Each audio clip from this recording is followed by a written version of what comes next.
नमस्कार मेरे प्यारे YouTube के साथियों, आज आपके लिए एक और बहुत ही कमाल की और ज़बरदस्त कहानी लेकर के आपके सामने हाजिर हो चुका हूं। तो साथियों, आज की जो कहानी मैं आपके साथ शेयर करने वाला हूं वो मेरे एक दोस्त ने मेरे साथ शेयर की है, जिसका नाम है देवांश।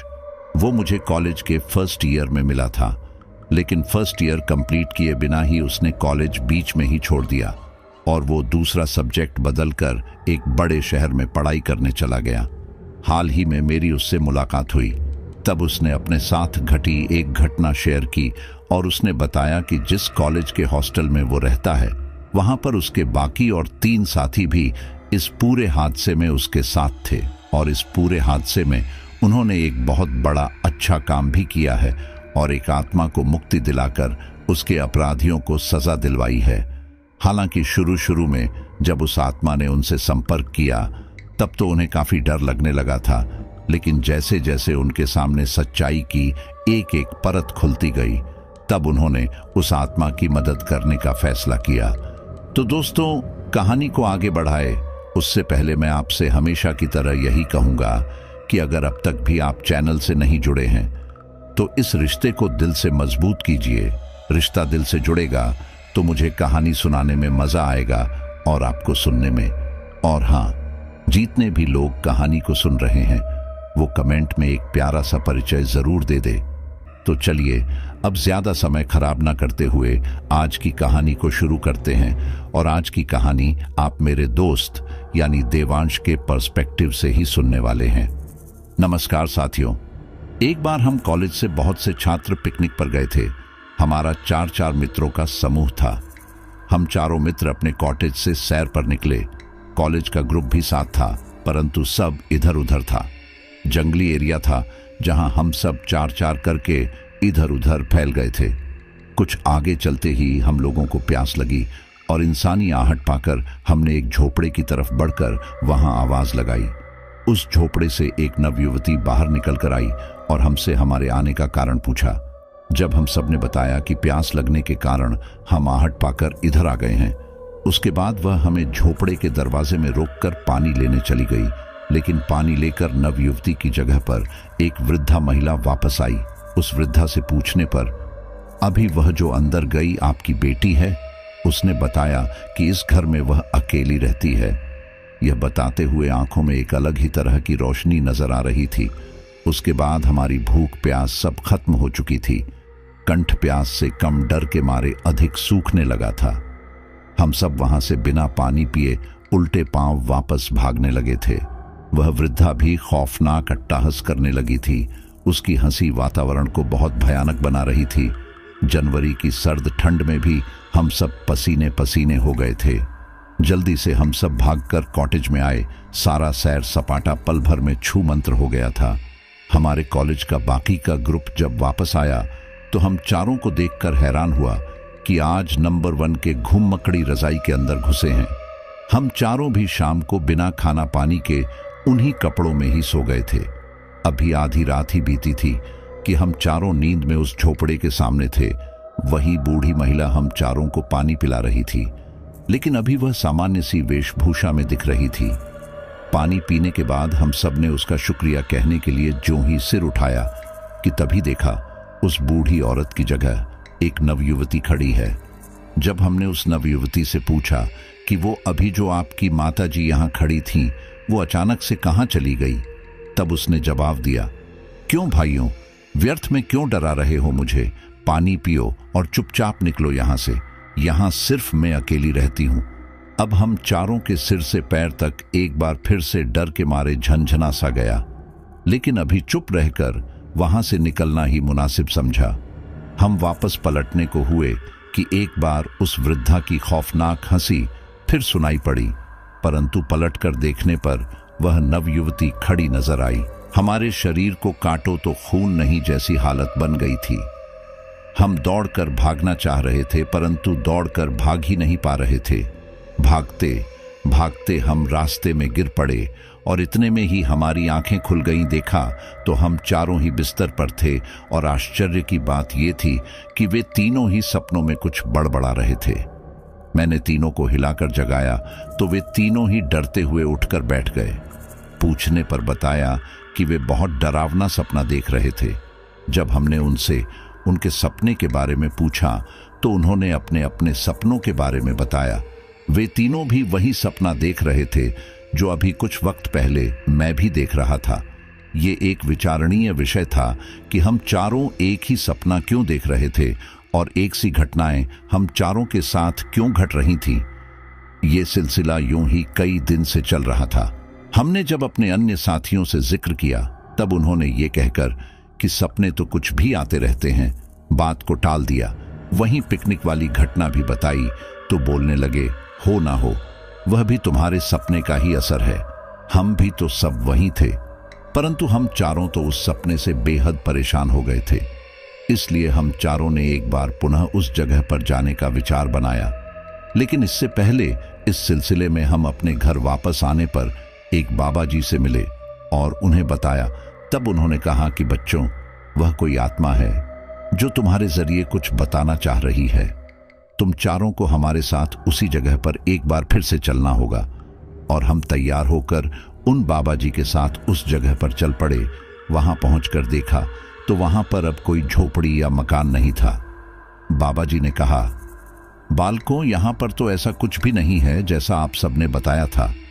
लेकिन बाबा ने अपनी शक्तियों का प्रयोग करके आसपास कुछ हलचल महसूस कर ली थी।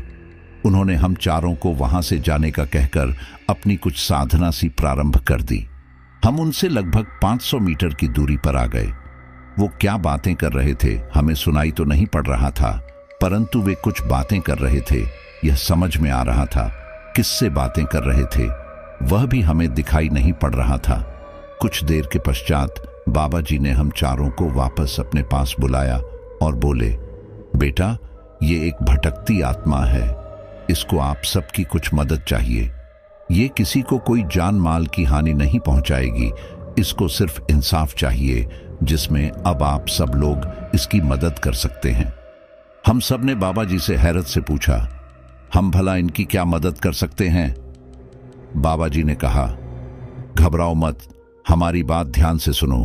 फिर बाबा जी सारा घटनाक्रम हम चारों को विस्तार से समझाने लगे। बाबा जी अपना संवाद खत्म करके हम चारों को वहां से लेकर चले आए।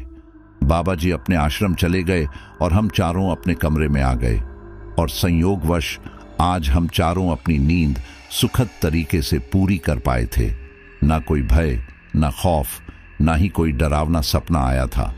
अब यह पता नहीं था कि ये उन बाबा जी की शक्तियों का प्रभाव था या फिर उन भटकती आत्माओं को हम लोगों द्वारा इंसाफ दिलाने की बात स्वीकार करने का नतीजा था। खैर, जो कुछ भी बात हो, हम इसी बात से निश्चिंत थे कि चलो आराम से अपनी पढ़ाई लिखाई पर ध्यान दे पाएंगे। वरना पढ़ाई प्रभावित होती, कॉलेज में जो अपना तमाशा बनता वो अलग। इस तरह हमारा 2 दिन शांतिपूर्ण बीत चुका था। परंतु जब भी उस घटना को हम याद करते थे, मन में अचानक एक सिहरन सी भर जाती थी। ठीक 3 दिन बाद बाबा जी ने हम चारों को एक साथ अपने आश्रम पर बुलाया। हम चारों कॉलेज छूटते ही उनके आश्रम में पहुंच गए। उन्होंने हमें बैठने का कहकर स्वयं अपने आश्रम के अंदर चले गए। हम वहीं बैठकर उत्सुकतावश उनका इंतजार कर रहे थे। कुछ समय पश्चात अपने 2 सेवकों के माध्यम से हमारे लिए जलपान लेकर आए और हम चारों को दिया। भूख तो हम चारों को ही जोरों की लगी थी, क्योंकि हम कॉलेज से सीधा उनके आश्रम पहुंच गए थे। परंतु फिर भी औपचारिकतावश हम सब ने कहा कि इस सब की क्या आवश्यकता थी। बाबा जी ने कहा, बालकों, आपके चेहरे का भूख के मारे तेज गायब है।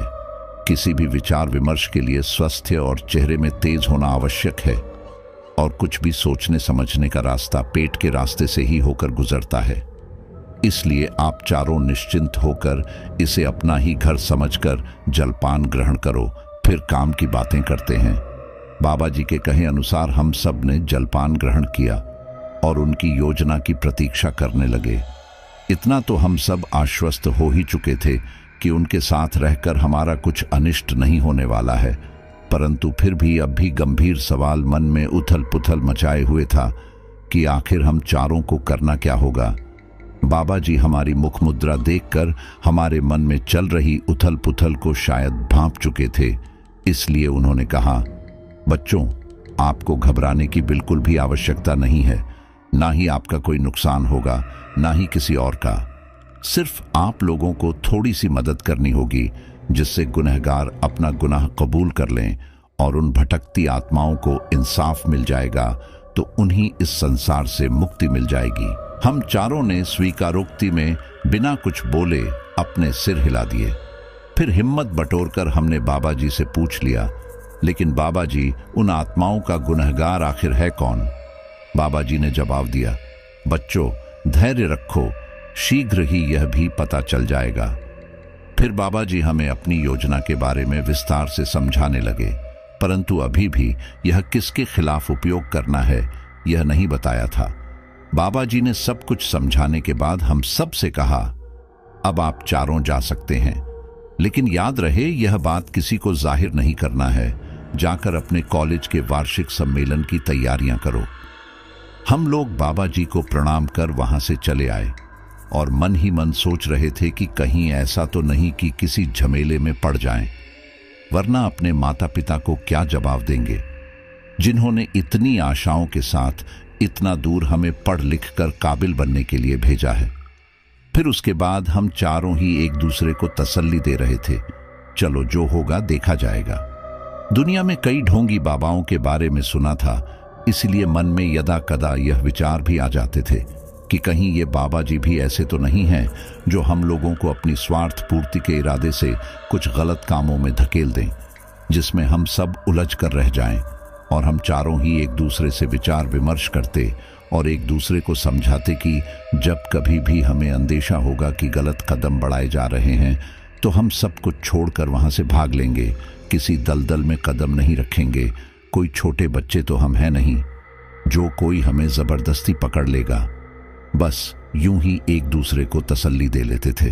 रात भर यही सोचते सोचते कब हमारी आंखें लग गई पता ही नहीं चला। सुबह जब नींद खुली तो सूरज सर पर चढ़ आया था। आज हम सब देर रात तक जागते रहने के कारण बहुत देर तक सोते रह गए थे। फिर जल्दी जल्दी हम सब बारी बारी से फ्रेश हुए और अपना चाय नाश्ता करके कॉलेज के लिए निकल गए। कॉलेज पहुंचे तो वहां भी आज कुछ अलग सा माहौल लग रहा था।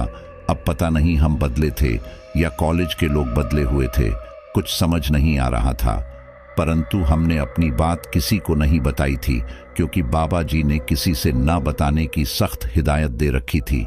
फिर भी कॉलेज में पसरा सन्नाटा व्यग्रता बढ़ा रहा था, इसीलिए हिम्मत करके प्यून से पूछ ही लिए कि काका, ये कॉलेज में आज इतनी शांति क्यों व्याप्त है? काका ने बताया, यहाँ कॉलेज में कुछ डराने वाली घटनाएं हो रही हैं, जिससे सभी छात्र भयभीत हैं। प्रिंसिपल साहब ने सबसे कहकर रखा है कि जरा सावधानी पूर्वक रहें और किसी अफवाह को बाहर हवा ना दें, कॉलेज की छवि खराब होगी। हमारे एक साथी अंशुल ने पूछ लिया, अच्छा तो इसलिए इतना सन्नाटा पसरा है यहाँ? काका ने जवाब दिया, हाँ बेटा, हमें तो यही बताया गया है। और इतना कहकर वे अपनी ड्यूटी संभालने हेतु चले गए। प्यून के बताए अनुसार हम भी समझने की कोशिश करने लगे कि आखिर बात क्या हो सकती है। हम दोबारा काका के पास पहुंचे और इस बात को भी हमने अपने साथ घटित घटना से जोड़ते हुए आगे की बात जानने की इच्छा से प्यून से पूछ लिया, काका, यहाँ ऐसी कौन सी डरावनी घटनाएं हो रही हैं और ये सब किसने देखा है? अभी तक तो ऐसा कुछ नहीं था। काका ने जवाब दिया, अधिक तो मुझे भी कुछ नहीं पता बेटा। कॉलेज के ट्रस्टी जी का बेटा और कुछ छात्रों ने कुछ देखा है। ट्रस्टी जी भी आए हुए थे। प्रिंसिपल सर ने सबको आगाह किया है कि ये बातें सब वहम हैं, अफवाहों पर ध्यान ना दें, सब अपने अपने पढ़ाई लिखाई और काम काज पर ध्यान दें। हमने काका से पूछा, काका, लेकिन ऐसा देख क्या लिया है जो प्रिंसिपल सर ने आगाह किया है? काका ने हम सबसे कहा, पता नहीं बेटा, कुछ आत्मा वात्मा का चक्कर है। तुम लोग वो ट्रस्टी जी के बेटे आदित्य से ही क्यों नहीं पूछ लेते हो? हम लोग काका को धन्यवाद कर वहां से अपनी क्लास की ओर चल पड़े। वहां भी पहुंचकर देखा तो मरघट सा सन्नाटा पसरा हुआ था। वहां भी पूछने पर वही गोलमोल सी बातें बताई गई जो काका ने पहले ही बता दी थी। इस क्लास के बाद वार्षिक उत्सव की तैयारियों पर चर्चा करनी थी।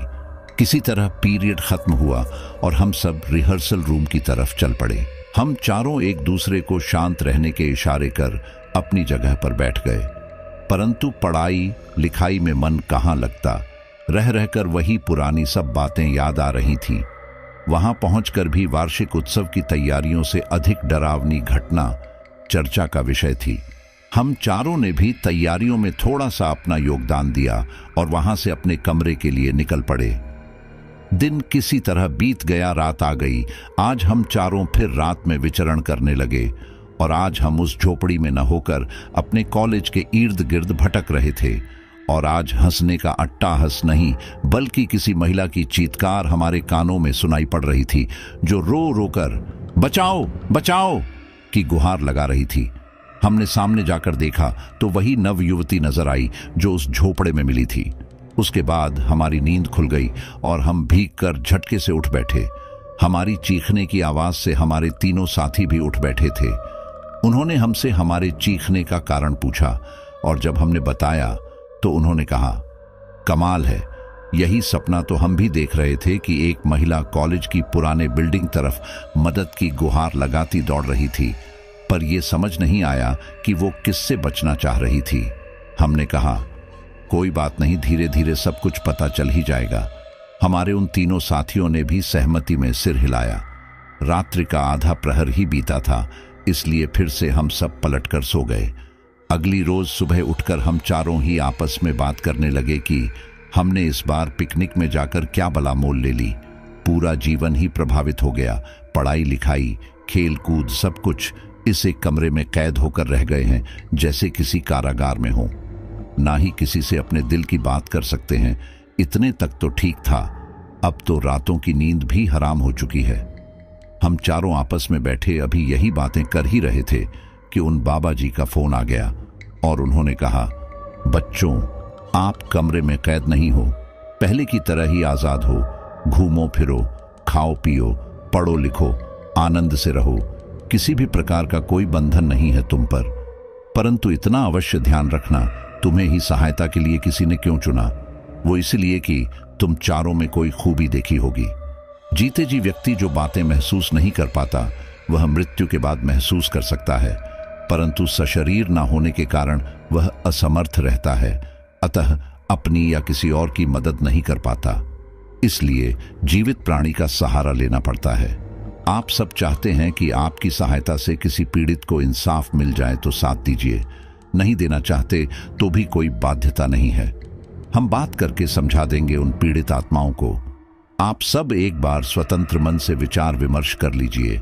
जो जवाब हो हमें बता देना, उसी के अनुरूप हम आगे की कार्यवाही प्रारंभ करेंगे। अभी हम फोन रखते हैं, जैसा भी हो शीघ्र जवाब देना आप सब। और हाँ, आपका हाँ या ना कोई भी जवाब होगा। दोनों ही स्थिति में आप सुरक्षित हो, आप सबको कुछ भी नहीं होगा। इसके बाद बाबा जी ने फोन काट दिया और हम चारों बौराए से एक दूसरे को ताक रहे थे कि ये बिना बताए हमारी हालत का अंदाजा बाबा जी को कैसे हो गया। अब बाबा जी पर पूरा भरोसा होता जा रहा था कि अवश्य बाबा जी में कुछ चमत्कारिक शक्तियां मौजूद है, जिससे हमारी स्थिति का अंदाजा करके हमें सांत्वना दी। अब जरूर हमें कुछ नहीं होगा। हम चारों ने आपसी विचार विमर्श करके सहमति स्वरूप बाबा जी को फोन लगाया और बताया कि बाबा जी, हम आपके साथ हैं, हर संभव मदद करने के लिए भी पूर्णतः तैयार हैं। बाबा जी ने जवाब दिया, हमें झांत था बालकों, आप कृपालु हैं, ऐसे ही किसी ने आपका चयन नहीं किया है। कोई तो बात अवश्य रही होगी आप सब में, और संभवतः आप भी उन्हें जानते हैं। जब वो अपने असली रूप में आएगी तब आप पहचान पाएंगे।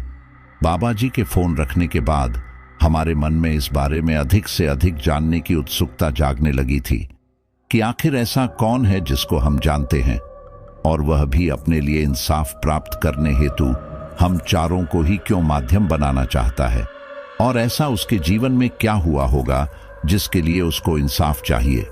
हम चारों ही एक दूसरे को सवालिया नजरों से देख रहे थे, परंतु हम सभी इस बात से अनजान थे। इसलिए अब इस बात को समय के हवाले छोड़ देने में ही हम सबकी भलाई थी।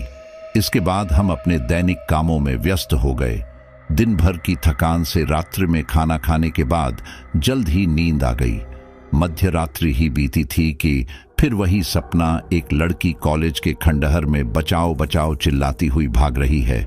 उसका चेहरा भागने के कारण बेतरतीब बालों से ढका हुआ है, जिससे हमें पहचानने में दिक्कत हो रही थी।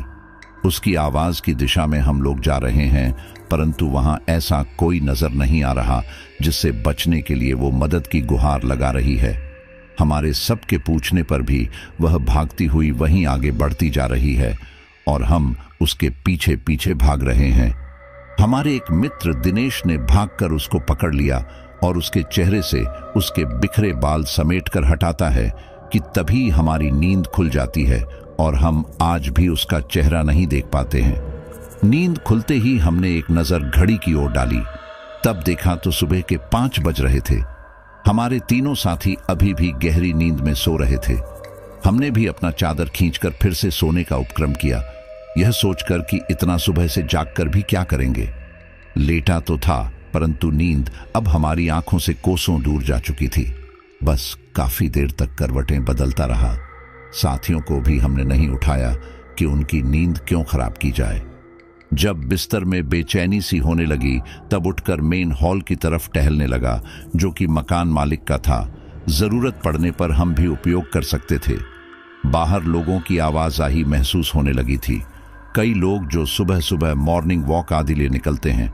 बाहर काफी आकाशीय प्रकाश भी फैल चुका था, परंतु हमारे मन में अभी भी उथल पुथल मची हुई थी। थोड़े समय टहलने के पश्चात वहीं बैठकर मैं पढ़ाई करने लगा। फिर पढ़ाई करते हुए मुझे समय का भी ध्यान नहीं रहा। जब हमारे तीनों साथी उठकर बाहर आए और मुझे पढ़ता हुआ देखकर उन्होंने पूछा भी, क्या हुआ, तुम ठीक तो हो ना? तब मैंने अपनी कहानी उनको सुना दी। वे मुझसे नाराज होने लगे कि भाई, हम तीनों को उठाना चाहिए था ना, ये क्या बात हुई? अकेले टहल रहे हो 2-3 घंटों से, मान लो कोई दिक्कत हो जाती फिर। मैंने उनको समझाया, कुछ नहीं होगा यारों, अब निश्चिंत रहो, बाबा जी है ना हमारे साथ, और फिर हमने किसी के साथ कोई गलत नहीं किया तो ईश्वर भी हमारा कुछ बुरा नहीं करेंगे। हमारे समझाने के बाद वे तीनों शांत हो गए थे, परंतु फिर भी यह पूछा कि चलो ठीक है, माना कि तुमने सपना देखा, परंतु उठकर टहलने क्यों लगे थे? फिर सो जाना चाहिए था। तब मैंने उन्हें बताया कि बेचैनी होने लगी थी, नींद ही नहीं आ रही थी, इसलिए अब हम चाहते हैं कि इस परेशानी को जल्दी से जल्दी खत्म करें। जो भी मदद हमसे बन पड़े वो करके फ्री हो जाए, क्योंकि पढ़ाई प्रभावित हो रही है। जो कोई भी है, जब उसको इंसाफ मिल जाएगा तो ना ही हमें सपने आएंगे, ना ये सब कुछ होगा। उन तीनों ने भी कहा, हाँ यार, बात तो तुम्हारी भी एकदम सही है। फिर मैंने ही कहा, चलो ठीक है, कोई बात नहीं, अभी तो फ्रेश हो लें, नहा धोकर तैयार हो जाएं, फिर अपना नाश्ता तैयार करें और कॉलेज चलकर देखें अगली गतिविधि क्या होगी। फिर रोज की ही भांति हम सब ने बारी बारी से नहाया धोया, क्योंकि हमारे 20 बाई 20 के रूम में सिर्फ एक ही बाथरूम था।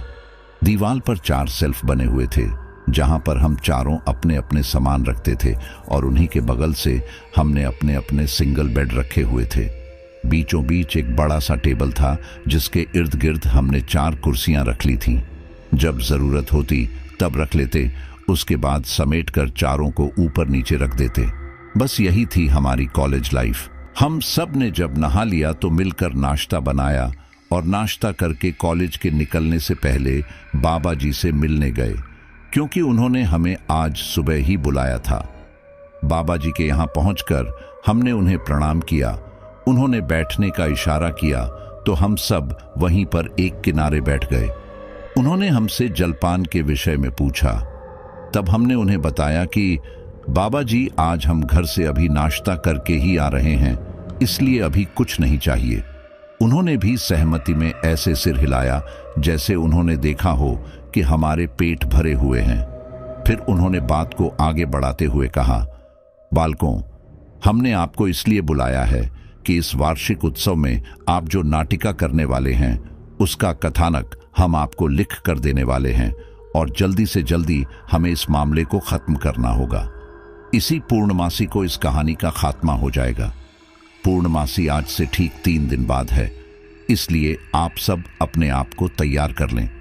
आपकी नाटिका का कथानक सुन देखकर आपको बहुत से लोग रोकने का प्रयास करेंगे, परंतु आपको अपने निश्चय में दृढ़ रहना होगा। ये आपको तय करना होगा कि विरोध करने वालों का मुकाबला आपको किस तरीके से करना है और अपनी नाटिका को आगे कैसे जारी रखना है। बाबा जी ने हमें अपनी कहानी की रूपरेखा समझाई। हम सब उनकी कहानी समझकर वहां से अपने कॉलेज के लिए चल पड़े। कॉलेज पहुंचकर देखा, वहां आज भी वही भय का माहौल व्याप्त था। जहां प्रतिनेहा का रिहर्सल होना था, वहां पहुंचकर एक नजर देखा। तैयारियां चल रही थीं, लड़कियों के प्रोग्राम चल रहे थे, इसलिए हम अपनी क्लास में चले गए, ये सोचकर कि जब तक हमारी बारी आती है तब तक हम एक आध पीरियड पढ़ाई ही कर लेते हैं। हम अपनी क्लास अटेंड कर रहे थे, परंतु रह रहकर वहीं ध्यान भटक रहा था बाबा जी की कही हुई बातों पर, क्योंकि उन्होंने हमें यह तो बताया था कि नाटिका का कथानक ऐसा होगा, परंतु यह नहीं बताया था कि ये नाटिका क्यों और कैसे किसी को इंसाफ दिला पाएगी।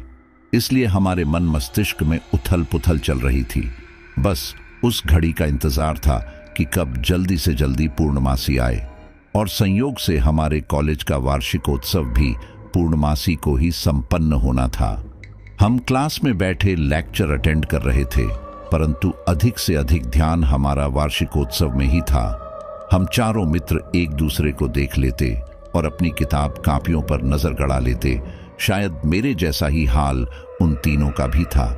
हमारी व्यग्रता को शायद हमारे टीचर भी महसूस कर रहे थे, परंतु वह ये नहीं समझ रहे थे कि हम किस बात से परेशान हैं। सर ने मुझसे बोला, देवांश, क्या बात है, रिहर्सल में जाना है क्या? हमने भी उन्हें जवाब दिया, नहीं सर, क्लास खत्म करके जाएंगे, अभी लड़कियों के प्रोग्राम की तैयारियां चल रही हैं। उन्होंने कहा, अच्छा ठीक है, कोई बात नहीं, पर इस तरह मुंह क्यों लटकाए हुए हो? हमने भी उन्हें बताया कि सर कुछ निजी परेशानी है। उन्हें भी क्या बताते कि भूत प्रेत पीछा कर रहे हैं। एक बात बाबा जी ने मना किया हुआ था, वह तो था ही। दूसरी बात, कक्षा में अभी तमाशा बनेगा, वह अलग। किसी तरह से हमारी ये क्लास संपन्न हुई और हम भागकर रिहर्सल रूम में पहुंचे। अभी भी बालिकाओं के प्रोग्राम ही चल रहे थे, इसलिए हम चारों वहीं लड़कों की कतार में जाकर बैठ गए। उसके बाद लड़कों की बारी आई। शुरुआत कुछ अन्य कार्यक्रमों से हुई। हम अपने प्रोग्राम की तैयारी बाबा जी के निर्देशानुसार सबसे आखिरी में करते थे, जब कॉलेज का प्रशासनिक अमला और प्रबंधन समूह वापस चला जाता था। मुख्य कार्यक्रम देखने के बाद रोज ही सारी प्रबंधन कमेटी चली जाती थी, इसलिए आखिरी में हमारा प्रोग्राम रखने में हमें और भी आसानी होती थी। बस किसी तरह हमारी भी रिहर्सल पूरी हुई और हम अपने कमरे की ओर भागे, क्योंकि हमें उस रिहर्सल वगैरह में कोई विशेष रुचि नहीं थी, बल्कि हमारा तो उद्देश्य उस लक्ष्य को पूरा करके मुक्त होना था। कमरे में पहुंचकर टेबल में अपने अपने बैग फेंके और अपने अपने बिस्तरों में ऐसे पसर गए जैसे कई जन्मों से बिस्तर ना देखा हो। हम यूं ही उन्हीं कपड़ों में सो गए। रोज की भांति चाय पानी तक कुछ नहीं किया। जब हमारी नींद खुली तब शाम को 8 बज रहे थे। हम 4 मित्रों में से एक आयुष गया तो दूध लेकर आया और उठकर हमने चाय बनाई। फिर चाय पीते हुए कॉलेज और फंक्शन की बातें होती रहीं। उसके बाद हम सब पढ़ाई करने बैठ गए। पढ़ाई में हम में से किसी का मन नहीं लग रहा था। तब हमारे मित्र अंशुल ने कहा, यार कौन सा मनहूस दिन था जिस दिन हम उस पिकनिक में चले गए थे। उस दिन से पूरी जिंदगी ही झंड में चली गई है। खाना पीना, उठना बैठना, सोना जागना, जैसे सब कुछ हराम हो चुका है। तब दूसरे मित्र दिनेश ने कहा, बस थोड़े दिन की ही बात है भाई, जब इतने दिन से सब कुछ झेल ही रहे हैं तो 2-3 दिन और सही, ये 2-3 दिन भी कट ही जाएंगे। मैंने भी अंशुल को दिलासा दी कि दिनेश सही कह रहा है। अंशुल, बस थोड़े दिन की ही बात है भाई, फिर हम सब फ्री हो जाएंगे। उसने कोई जवाब नहीं दिया, बस चुपचाप हम दोनों को देखता रहा। थोड़ी देर की पढ़ाई के पश्चात हम सब ने किताबें और कापियां समेटकर किनारे रखी और रात का खाना बनाने की तैयारी करने लगे। तभी आयुष ने रोककर कहा, भाई आज हम घर पर खाना नहीं बनाते, चलते हैं आज बाहर से खाकर आ जाएं। इसी बहाने अपने अंशुल भाई का मूड थोड़ा फ्रेश हो जाएगा। दिनेश ने उसको टोका भी कि इतना पैसा नहीं खर्च करते यार, अभी पढ़ाई का पूरा साल बाकी है। तब उसने कहा, चिल यार, आज की पार्टी हमारी तरफ से होगी। हम सब ने बहुत मना किया, परंतु वह नहीं माना, अपनी जिद में अड़ा ही रहा। आखिरकार हमने भी उसकी पेशकश स्वीकार ही कर ली। आयुष हम तीनों से कुछ अधिक रिच परिवार से भी बिलोंग करता था, इसलिए उसके लिए ये पार्टी कोई बहुत बड़ी बात नहीं थी। कटी सब्जियां हमने एक किनारे रखी कि अगले रोज बन जाएंगी, और सभी लोग बाहर जाने के लिए तैयार होने लगे। थोड़े ही समय पश्चात हम चारों तैयार होकर पास के ही एक मध्यम स्तर के रेस्तरां में पहुंच गए और अपने हिसाब का खाना ऑर्डर कर दिया। रेस्तरां में हमारी चर्चा का विषय पढ़ाई और प्रतियोगिता ही रहा। सादगी से खाना खाकर हम चारों वापस अपने कमरे में आ गए। हम चारों में से ड्रिंक या स्मोकिंग जैसी बुरी लत किसी को भी नहीं थी। खाना खाकर हम सब सीधा अपने अपने बिस्तरों के हवाले हो गए, क्योंकि खाना खाकर पैदल चलते चलते हम में से किसी की अब पढ़ाई करने की हिम्मत नहीं बची थी। हमारे पास सिर्फ एक बाइक थी, आयुष की। उसमें 4 लोगों को एक साथ चलना मुश्किल था, इसलिए वो अक्सर घर पर ही खड़ी रहती थी। जब हम में से किसी एक या 2 को अर्जेंट में कभी कहीं जाना होता था, तभी हम उसका उपयोग करते थे, अन्यथा अधिक पैदल ही चलते थे। रेस्तरां से खाना खाकर हम जो वापस आए कि फिर ऐसे औंधे मुंह बिस्तर पर गिरे और नींद अगले रोज सुबह ही खुली। हम उठते ही अपने कॉलेज के कार्यक्रम की तैयारियों के लिए लग गए, क्योंकि आज का ही दिन था फाइनल रिहर्सल के लिए और आज थोड़ा जल्दी भी पहुंचना था। उसके बाद एक दिन छोड़कर सीधा वार्षिकोत्सव ही होना था। हमने नहा धोकर अपना नाश्ता तैयार किया और फटाफट नाश्ता करके कॉलेज के लिए निकल गए। कॉलेज में आज अध्यापकों ने भी टीचिंग न करके फाइनल रिहर्सल के लिए अनुमति दे दी थी। हम सब उस कक्ष में पहुंच गए जहां वार्षिकोत्सव की तैयारियां चल रही थीं। सबकी प्रतियोगिताओं की बारी बारी से फाइनल तैयारी चल रही थी। जब हमारी बारी आई तब हमने भी अपना प्रोग्राम सबसे आखिरी में रखा। ऐसा इसलिए कि बाबा जी के यही आदेश थे कि अपने प्रोग्राम को आखिरी में रखोगे तब तक कॉलेज प्रबंधन चला जाएगा। लेकिन आज हमारा प्रोग्राम जब चालू होना था, उस समय पूरा निकाय बैठा हुआ था, इसलिए हम थोड़ा सा परेशान थे कि बाबा जी ने तो कहा था कि प्रतिदिन जब प्रशासनिक अमला चला जाया करेगा तब अपने प्रोग्राम को रखना है। लेकिन हमारा प्रोग्राम चालू होने से पहले ट्रस्टी जी को कोई फोन कॉल आया और वे चल पड़े। पीछे से प्रिंसिपल और डायरेक्टर व अन्य प्रशासनिक निकाय भी चला गया। अब कुछ चुने हुए शिक्षक ही बाकी बचे थे जो हम सबको पढ़ाते थे, अतः हमने भी अपना प्रोग्राम चालू कर दिया। खचाखच भरे रिहर्सल हॉल में सबकी प्रस्तुति ने एक से बढ़कर एक समा बांधा। सबकी तैयारियां एक से बढ़कर एक थीं। हमारी नाटिका की भी सराहना हुई, परंतु हमारे लिए वह नाटिका से अधिक इस बला से मुक्ति का साधन थी। आखिरी तैयारी पूरी होने के बाद सब अपने अपने घर के लिए निकल लिए। हमारे लिए उन बाबा जी का फोन आया तो हम चारों उनके यहाँ पहुंच गए। उन्होंने हम चारों को जलपान कराया। उसके बाद कई दिशा निर्देश दिए। बातों बातों में हमने उनसे पूछ लिया, बाबा जी, यदि कोई आत्मा इतनी पावरफुल है तो अपने लिए खुद क्यों नहीं लड़ती? वो तो अपनी मदद खुद ही कर सकती है। तब उन्होंने बताया कि बालकों, कोई भी आत्मा चाहे कितनी भी शक्तिशाली क्यों ना हो जाए, परंतु उसको सहयोग के लिए एक मानव शरीर की आवश्यकता अवश्य पड़ती है। वह आत्मा अकेले बिना शरीर के कुछ भी नहीं कर सकती है। जो लोग कहते हैं आत्मा ने ये कर दिया, वो कर दिया, ये सब कोरी अफवाह है। शरीर रूप में कभी दिख सकती है, परंतु आप उसे स्पर्श भी नहीं कर सकते हैं। उसके बाद हम सब बाबा जी की अनुमति लेकर उनके आश्रम से अपने कमरे के लिए चल पड़े। हम सब अपने कमरे में पहुंचते ही आराम करने लगे और पता ही नहीं चला दिन भर की थकान के कारण हमें कब नींद आ गई। हम चारों हड़बड़ाकर उठे और एक दूसरे का मुंह ताकने लगे। जब नींद खुली तब देखा रात्रि के 9 बज रहे थे। अंशुल ने कहा, भाई अब कोई तैयारी कैसे होगी? रात के 9 बज गए। लगातार 5 बजे से 9 बजे तक 4 घंटे हम सोते रह गए। दिनेश उठा और सबके लिए चाय बनाकर ले आया। सबने बैठकर चाय पी और पढ़ने बैठ गए। भूख कम सी थी, इसलिए आयुष जाकर पास की ही दुकान से कुछ स्वल्पाहार लेकर आ गया, ताकि मध्य रात्रि में यदि भूख लगती है तो कुछ बनाना ना पड़े। इसी स्वल्पाहार और चाय कॉफी से काम चल जाएगा। रात्रि में 12-1 बजे तक हम पढ़ते रहे। उसके बाद पुनः लेट गए। नींद तो अभी भी नहीं आ रही थी, परंतु अब देर रात तक जागकर पढ़ाई भी नहीं हो पा रही थी, इसलिए लेटना ही उचित लगा। बस फिर क्या था, हम चारों बड़ी लाइट बंद करके नाइट लाइट ऑन की और अपने अपने बिस्तर के हवाले हो गए। फिर वहीं से लेटे लेटे अगली रूपरेखा की भूमिका बांधते रहे। उसके बाद कब नींद आ गई हमें खुद पता नहीं चला। सुबह 7 बजे रोज की ही भांति हमारी नींद खुल गई। आज का दिन हमारी तैयारियों का दिन था।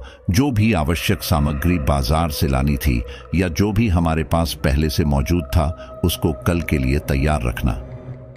आज पूरे दिन का यही बाकी काम करना था। अतः हम सब ने चाय नाश्ता करके मकान मालिक के हॉल में बैठकर टीवी देखने का मन बनाया, क्योंकि आज पढ़ने का बिल्कुल भी दिल नहीं कर रहा था। मकान मालिक की माताजी, जिन्हें हम सब दादी कहकर बुलाते थे, उन्होंने पूछ भी लिया, क्या बात है, आज हमारे पढ़ाकू सुबह सुबह अपनी पढ़ाई लिखाई छोड़कर नाच गाने देख रहे हैं। हमने भी उन्हें बताया, दादी कल हमारे कॉलेज में वार्षिकोत्सव है, बस आज उसी की तैयारियां करनी है, इसलिए बाजार जाना है। परंतु अभी बाजार खुला ही नहीं होगा, इसलिए हम सब टीवी देखने लगे। दादी ने अपने हाथ मटकाते हुए कहा, तभी तो मैं सोचूं कि आखिर बात क्या है, जो पढ़ाकू आज टीवी देख रहे हैं। और ऐसा बोलते हुए वे अपने घर के अंदर चली गईं। अभी वो मॉर्निंग वॉक से आई थी। वो सुबह शाम 1-1 घंटे टहलती थी और 70 की उम्र में भी चुस्त दुरुस्त थी। बल्कि चाची, जो उनकी बहू थी, उनमें इतनी फुर्ती नहीं थी। तीज त्योहारों में कुछ भी बनता वह हम चारों को भेजती थी। कुल मिलाकर अच्छा परिवार था। ऐसा नहीं लगता था कि हम उनके किराएदार हैं। चाचा यानी मकान मालिक केंद्रीय सरकार की नौकरी में थे। वो सुबह ही अपनी ड्यूटी पर चले जाते थे। दादाजी का 2-4 वर्ष पूर्व ही देहांत हो चुका था। चाचा चाची के 2 बेटे थे, जो हम लोगों से 2-4 वर्ष छोटे थे। वे दोनों भाई भी बहुत अच्छे थे।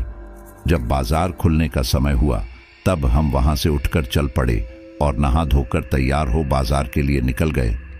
हम चारों ने बाजार पहुंचकर कार्यक्रम हेतु आवश्यक सामग्री खरीदी और वापस अपने कमरे में आ गए।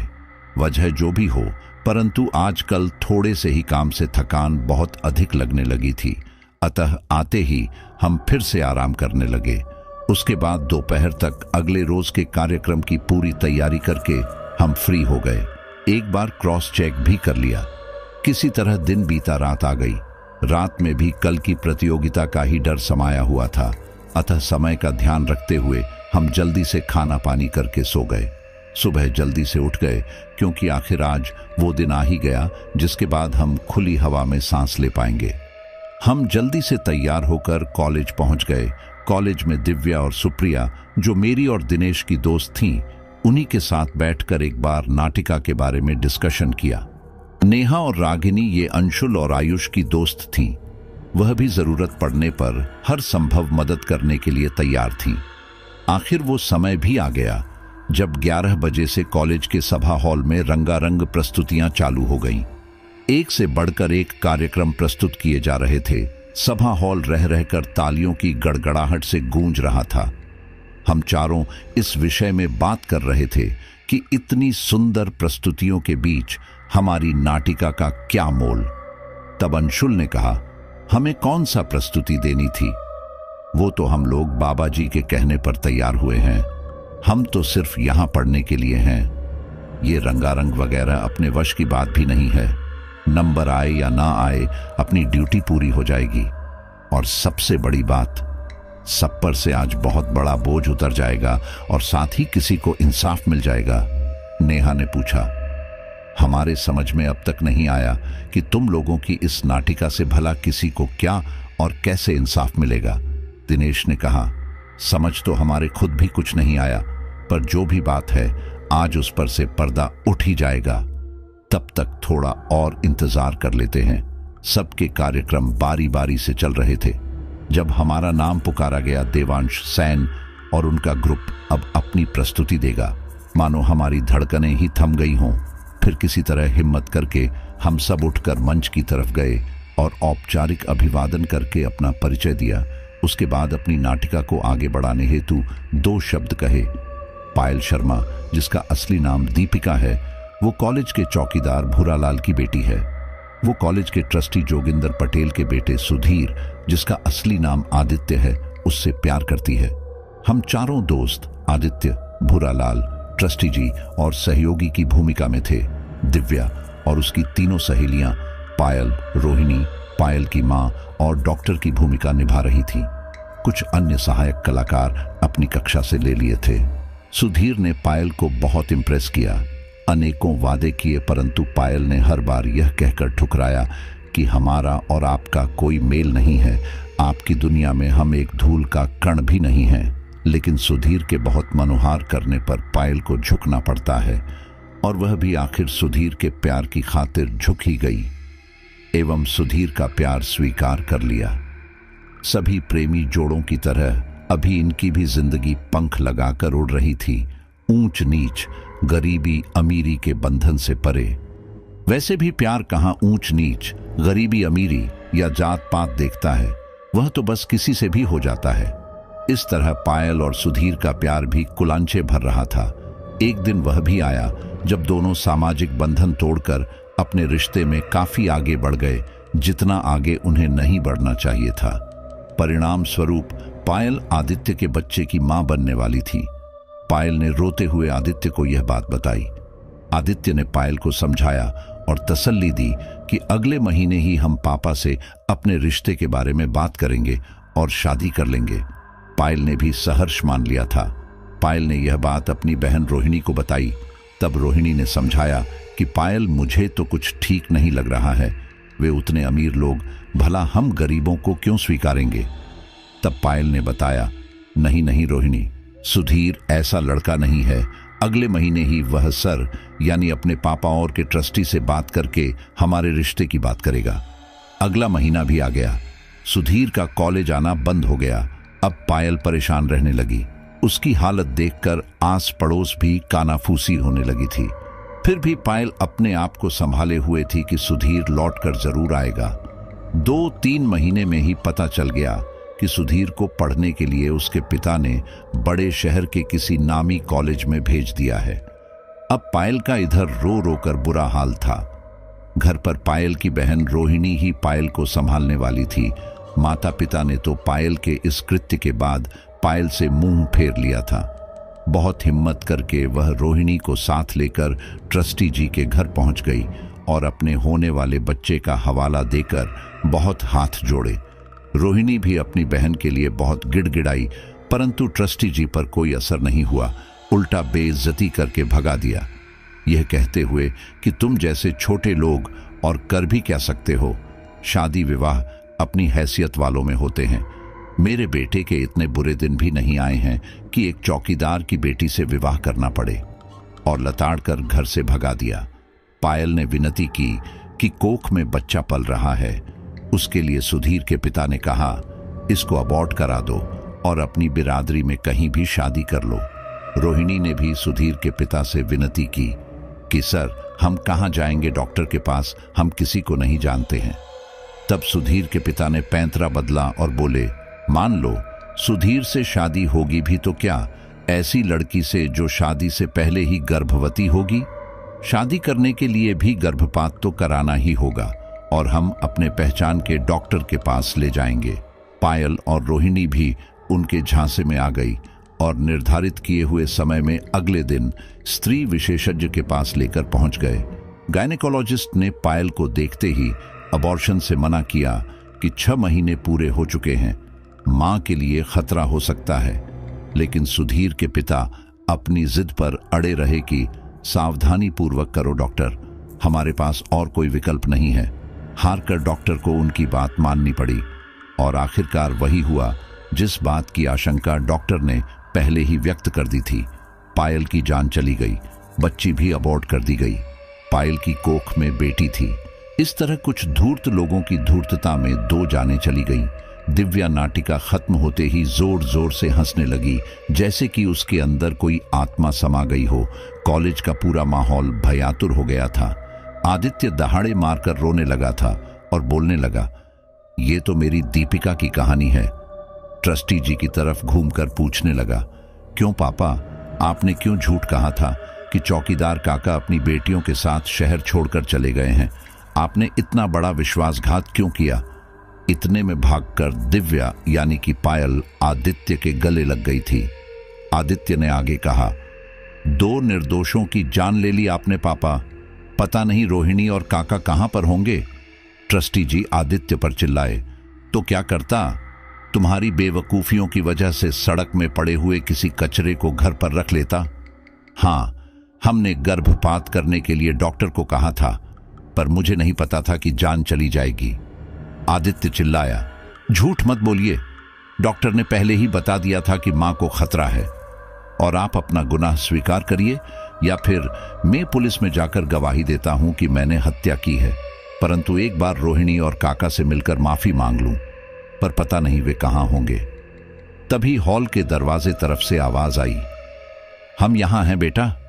पीछे से बाबा जी भी पुलिस को लेकर आ गए। आदित्य के दबाव में ट्रस्टी जी ने भी अपना गुनाह कबूल कर लिया और अपने सहयोगियों के साथ जेल चले गए। बाबा जी ने बताया, बालकों, जहां पर आपको मां बेटी दिखती थी, वहां पर ये ट्रस्टी जी और उनके सहायकों ने पायल और उसकी अजन्मी नवजात बच्ची को दफनाया था। वह पायल ही मां और बच्ची दोनों रूपों में दिखती थी। दिव्या एक बार पुनः जोर से हंसने लगी और वहीं पर गिरकर बेहोश हो गई थी। जब वह बेहोश होकर गिरी, तब एक धुआं सा उठता हुआ ऊपर को गया और आकाश में विलीन हो गया। दिव्या को जब होश आया, तब उसने पूछा, मुझे क्या हो गया था? सबने उसको पूरा किस्सा सुनाया। उसने भी राहत की सांस ली कि अच्छा हुआ जो उसकी छोटी सी मदद से किसी को इंसाफ मिल गया। और ट्रस्टी जी के लिए नफरत होने लगी, जिन्हें सब इतना सम्मान करते थे। तो साथियों, हमारी आज की स्टोरी यहीं पर कंप्लीट होती है और मुझे पूरा यकीन है ये स्टोरी आपको काफ़ी पसंद आई होगी। अगर आप आखिर तक कहानी को सुन रहे हैं तो मुझे बताइए कि स्टोरी आपको कितनी अच्छी लगी है। चलिए फिर, बहुत बहुत धन्यवाद।